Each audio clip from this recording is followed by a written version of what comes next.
এই দেশের সত্যিকার মালিক হচ্ছে জনগণ, 18 কোটি মানুষ। 18 কোটি মানুষ তো দেশ পরিচালনা করতে পারে না।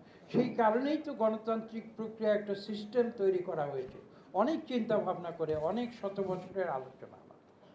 সিস্টেমটি হচ্ছে যে দেশের 18 কোটি মানুষ প্রত্যেকে একটি ট্রান্সফারেবল ভোট, যেটা বলা হয় টেকনিক্যাল টার্ম ল্যাঙ্গুয়েজে, একটি ট্রান্সফারেবল ভোটের মাধ্যমে তার যে মনের ইচ্ছাটা সেটা সে দেবে এবং তার একজন প্রতিনিধি সৃষ্টি করবে।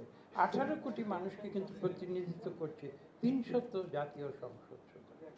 তারাই কিন্তু সেই অথরিটিটা, 18 কোটি মানুষের অথরিটিটা তারা তাদেরকে দেয়া হয়েছে এবং সেই অথরিটিতেই কিন্তু তারা দেশ পরিচালনা করছে।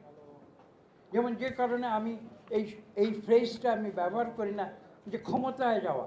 ক্ষমতায় যাওয়া এই ফ্রেজটা কিন্তু সঠিক কথা নয়।